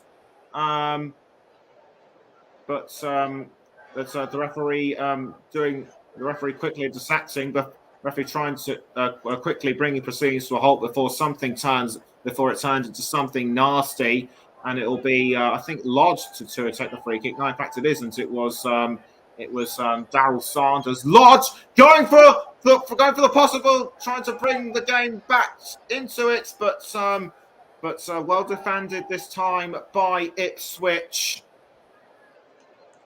But it's only resulted in a corner for It's only resulted in a corner to Bracknell, and it will be taken by Daryl Sanders. Daryl Sanders, looking to get into position for Bracknell with 10 minutes to go now. Surely, with 10 minutes to go, Bracknell need to make those 10 minutes count. And the ball goes into the 18-yard box. Cleared away, though, by Ipswich. It's now with Ashley Lodge for Bracknell. And Lodge doing well to hold off the advances of Humphreys and Connor Chaplin, who's come on as well. I didn't see that, but Connor Chaplin has come onto the field for Ipswich. And the ball is now with Wes Burns. Wes Burns. Surely this is going to be the third now, and it is the third for Ipswich. I think that was I couldn't see who it was. I think it's Kamara. Yes, indeed, it is Kamara, the substitute. And surely he has now put the game to bed for Ipswich. So Bracknell 3-0 down. Surely there is no way back into this for them now. And Kamara did really well to take the ball when he could. Just simple, with the slightest effort, he just tapped it in, and Ipswich now lead by 3-0. So the game, so it looks as though Ipswich will be the team to host Buxton in the second round, and right at this moment in time, we should spare a thought for Buxton going into the second round against them. Think of the cash flow they'll be getting as they travel to Portman Road. So Bracknell get ready to restart the game, and another substitution has been made for Bracknell. George Knight comes off the field to make way for number 14, Ben Cook, and onto the field he comes. So Bracknell has shown throughout this game that they just never give up. But unfortunately, this night just isn't that this night seemingly just isn't to be their night. It's Ethan Burden to take the throw for the Robins. Who passes now to Ashley Lodge, but Ipswich have taken the ball back. It's now with I think that was Kamara. Now it's with Hadlatsky. Now it's with Kioff to Humphreys. Now it's with I think that's Vincent Young. Now straight to Kamara. Now straight to Kamara. Now back to Vincent Young. Kioff was aiming for Burgess. Now it's with Kamara. I think that was Wes Burns who had it momentarily. Now it's back with Mikhail Platt for Bracknell. Tackled by Wes Burns. And Burns now passing to Vincent Young, I think it was. Straight back to Adlachki. Now it's with Anthony Humphreys. Anthony Humphreys now trying to cross the ball forward to somebody, but intercepted by Bracknell. Caught by Hadlachki. Hadlachki gets ready to kick the ball. Hadlachki gets ready to pass the ball out. It's now to Anthony Bird, to Cameron Burgess, I should say. Apologies to any Ipswich fans if I've been calling him Anthony throughout the majority of this game, but it's actually Cameron Burgess. Cameron Burgess now with the ball for Ipswich, passing to Kyle Edwards. Kyle Edwards loses it to Jack Dean. And it's now back with Hadlachki. Hadlachki clears the ball out for Ipswich, and he's now found. I think that's Wes Burns. Yes, indeed, it is Wes Burns, but tackled by Jack D by Ethan Burden, I think it was for Bracknell. It's now back with Burden. Burden trying to cross to George Knight, but I should say, or should that be Lodge? It's now back with Ipswich. Anthony Humphreys passing it to Kyle Edwards. Edwards has been outstanding for me throughout this game. I mean, that's something for Ipswich in my view. But but there are a couple of Bracknell players that should be counted, such as Ashley Lodge and Gary Abishogun, who had to be substituted. Also, Anthony Cheshire did really well as well. Now it's back with Kamara, the substitute, and almost with the Sanders. Although Kamara does well to hold on. Kamara fouled by Daryl Sanders, and it's now back with Ipswich. Richard Keough to Anthony. Going to be Cameron Humphreys. Now it's back with Freddie Ladapo. Ladapo passing to Cameron Humphreys, and he passes now to Cameron Bayliss. Now back to Humphreys and Bayliss. Burgess now to Humphreys. Now back towards Burgess.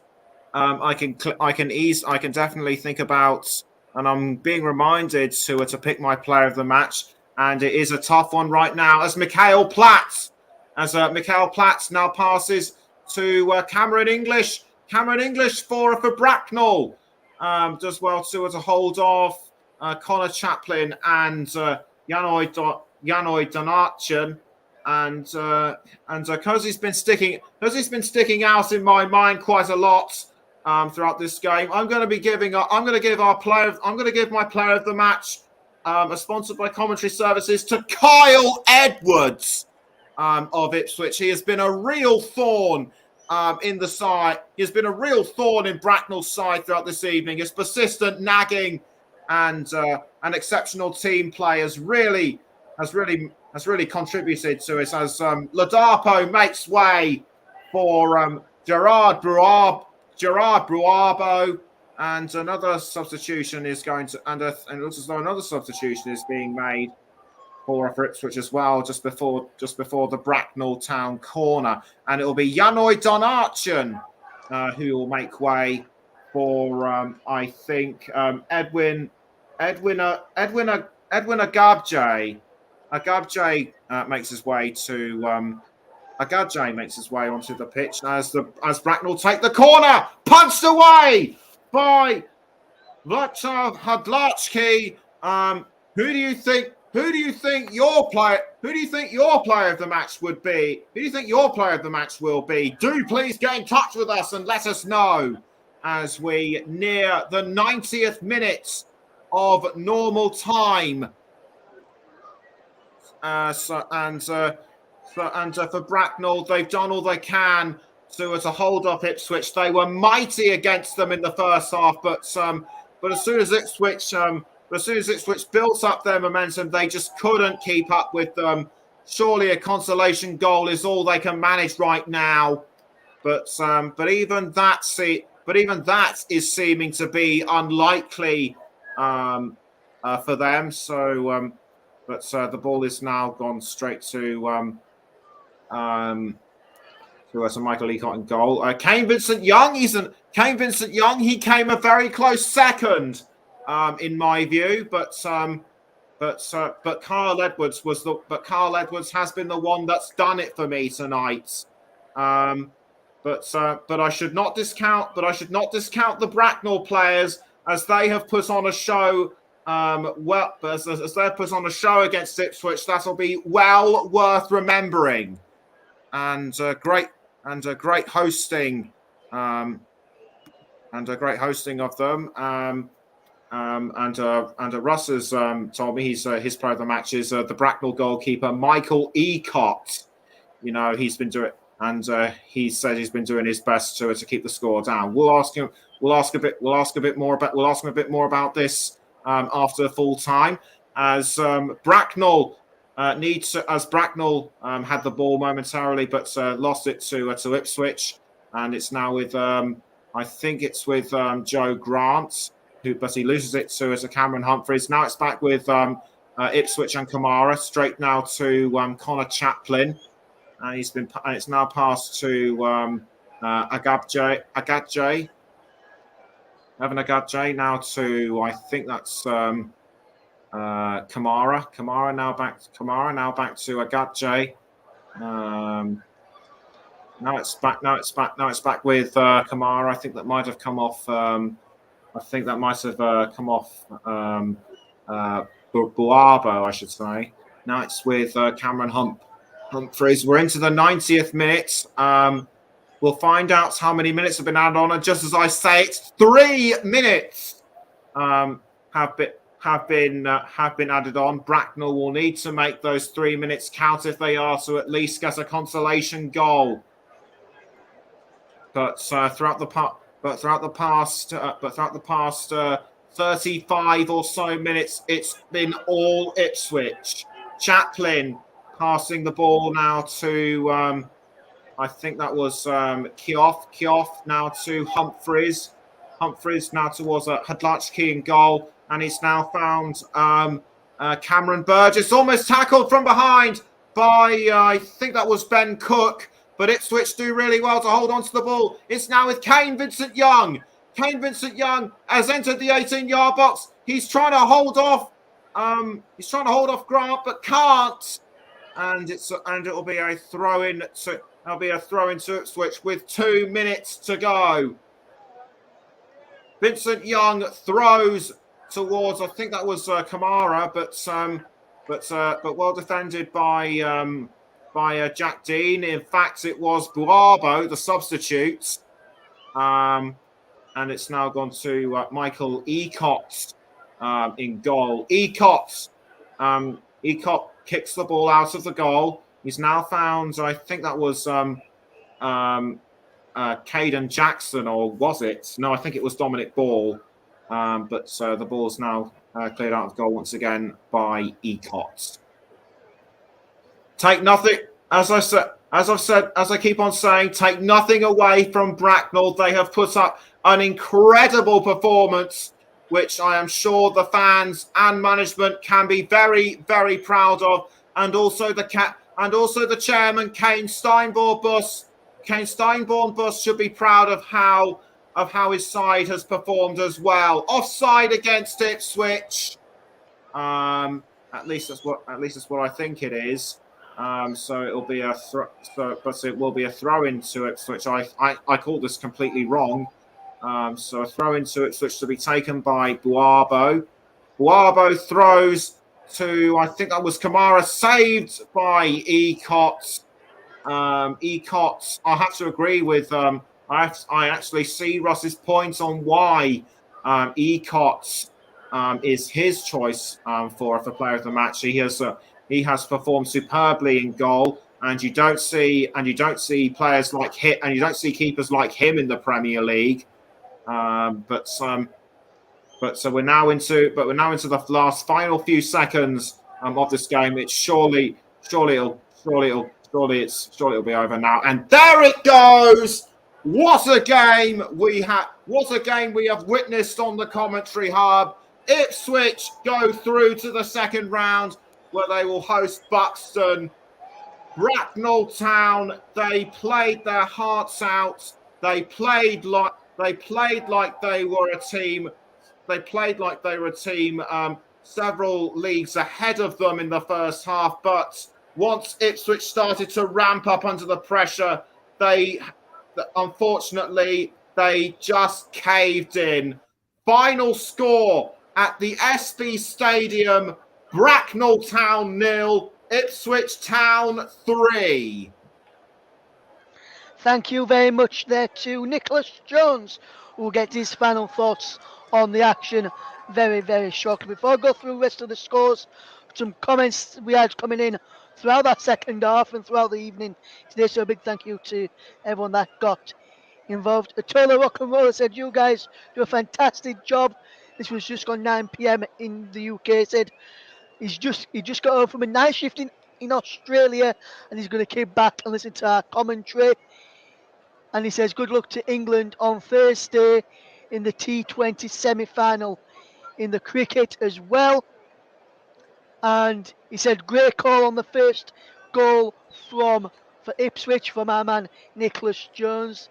And he said, "All of us here at the commentary does a great job, so thank you to you, Atola." Derek Jones back in touch towards the end of the programme.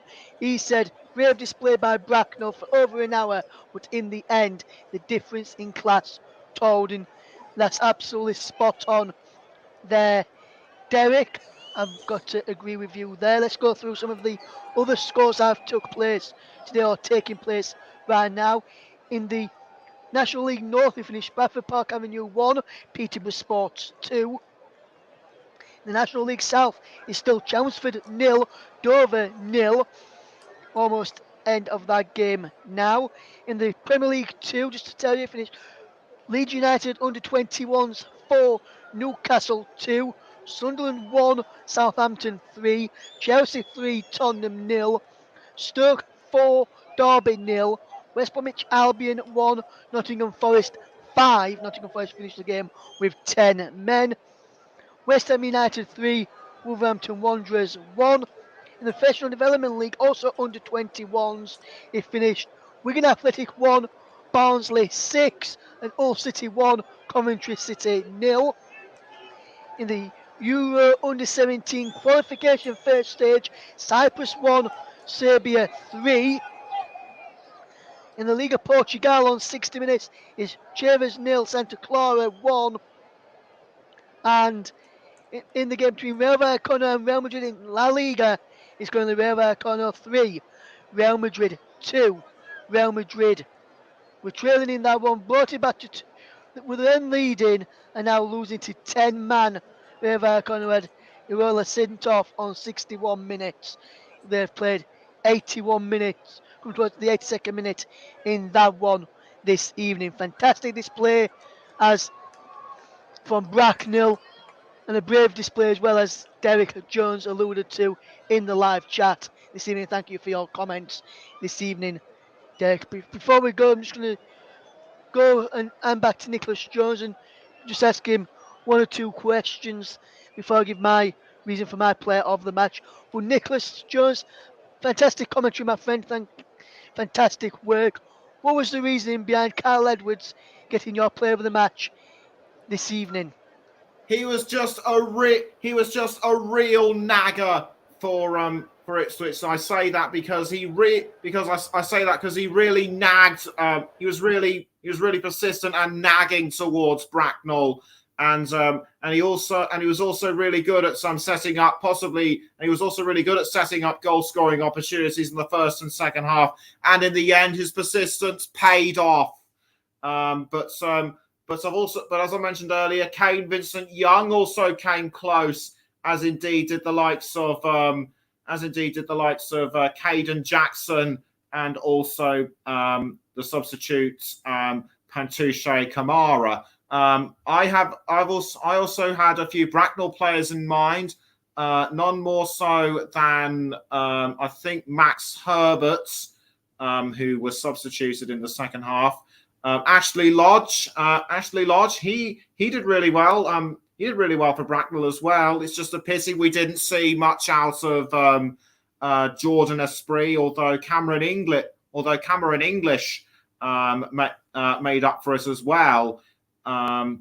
It's just a pity we didn't see much from the likes of. It's just a pity we didn't see much from the likes of Sanders and Grant, but also Ethan Burden. Take nothing away from him as well. Yes, absolutely, Nicholas. And the reasoning behind Michael Ecott getting my player of the match, Nicholas, because I know you were going to ask me that, and the listeners probably want to know why I gave the Ipswich, the brand new goalkeeper, the player of the match, and I play from the winning side in Ipswich Town, was because when I was looking at the stats towards the end of that game, Ipswich had 11 shots in total, and 5 of them were on target, and he only conceded 3, kept the score down. It could have been a lot more. They had 4 off target, 2 block shots as well. Ipswich 11 shots in total. Bracknell only had the 1 shot on target, 3 off target and 1 block shot. 5 shots in total for Bracknell. But it was a brave display and a fantastic performance from Bracknell Town. And I think the goalkeeper played a big part in keeping the score down, like I mentioned to you, Nicholas. Because if it wasn't for him, the score could have been a lot more goals. And I think it would have been harsh on Bracknell if it was, say, 4, 5, maybe even 6 for Ipswich. Bracknell did a fantastic display, and hopefully Bracknell can, and I think the Bracknell players can go away from this game this evening all the heads high after a fantastic performance from their players throughout the competition this evening, and that's the reason behind my player of the match. Just before we do go, I'm going to just quickly run through the FA Cup draw again and let you know who's got who, including the result after this game this evening. Just to tell you the results, the FA Cup second round draw was done earlier today. We'll run you through that draw in a second, and I'll let you know who got who in that draw in a second as we go for the match. Today we'll just run you through the draw for the FA Cup once again, just to give you all the information that is required for the FA Cup competition today. So the draw was made this evening, just before this game starts. So I'll just run you through the FA Cup draw in full. So this is after tonight's game again for those who heard it earlier. So just a reminder, if the second round draw in full is Curzon Ashton or Cambridge United against Grimsby Town, Wrexham versus Farnborough, Accrington Stanley versus Barnet or Chelmsford, Ebbsfleet United versus Fleetwood Town, the Ipswich Town who won 3-0 this evening against Bracknell Town, they take on Buxton at Portman Road, Barnsley against Crewe, Forest Green Rovers against Alvechurch. After they caused a shock in round one, did Alvechurch. Forest Green Rovers didn't cause a shock in round one. They were expected to get past South Shields, and they did, thanks to two fantastic goals from Connor Wickham, the pick of the bunch. Portsmouth against MK Dons, Shrewsbury Town against Peterborough United or Salford City, Solihull Moors or Orclapool against Harrogate Town, Kings Lynn Town against Stevenage, Chorlton Athletic versus Stockport County, Bristol Rovers versus Boreham Wood, Dagenham and Redbridge v AFC Fylde or Gillingham, Woking or Oxford against Exeter City, Sheffield Wednesday against Mansfield Town, Weymouth or AFC Wimbledon versus Chesterfield, Burton Albion versus Chippenham Town, Walsall against Carlisle United, and Newport County versus Torquay United or Derby County there. So just going to fetch Nicholas back in just before we wrap up the programme at around about 10 o'clock this evening, or just before 10 o'clock this evening. And Nicholas, looking at the draw there that I've just read out, some good ties for some non-league sides in the art, especially Alvechurch going to Forest Green Rovers after knocking out the Football League side in the first round. Also, Chippenham will also beat Lincoln. That's a good draw for them to go to Burton Albion as well. Kings Lynn, who knocked out Doncaster of the weekend, taking on Stevenage. Ebbsfleet against Fleetwood Town of League One as well. What have you, what's your standout tie in the second round, Nicholas, that you've seen that's been drawn this evening? Currently, the standout tie for me, it's difficult to call what the standout tie for me in the second round, although it'll be interesting to see how Alvechurch do against. It'll be interesting to see how Alvechurch do against Forest Green Rovers, but there are still a couple of replay sides still yet to go ahead. Curzon Ashton against Cambridge United. Curzon Ashton and Cambridge. If Curzon Ashton win, they'll be at home to Grimsby. What a tie that would be. Farnborough away to Wrexham. Farnborough away to Wrexham. That's worth considering as well. Given that Farnborough a couple of leagues are a couple of leagues below that as well. But also think of Buxton away to Ipswich. As I said in commentary, think of the money they'll be raking in as well. But Solihull Moors against Hartlepool. If Solihull Moors go through, they'll be against their former National League rivals Harrogate. So expect revenge should they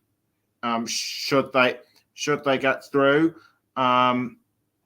And one thing I do hope for is that the Woking Oxford game goes ahead. So we'll see who goes through against Exeter. If Woking go through, they'll be bringing in a bit of extra money as well when they should they host Exeter as well. But also something else worth considering: Weymouth at home to Chesterfield should they win against AFC Wimbledon.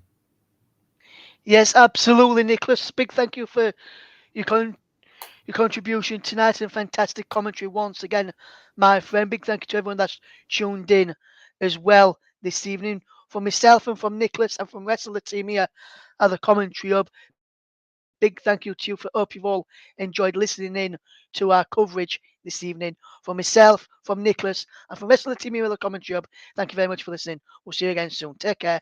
Goodbye.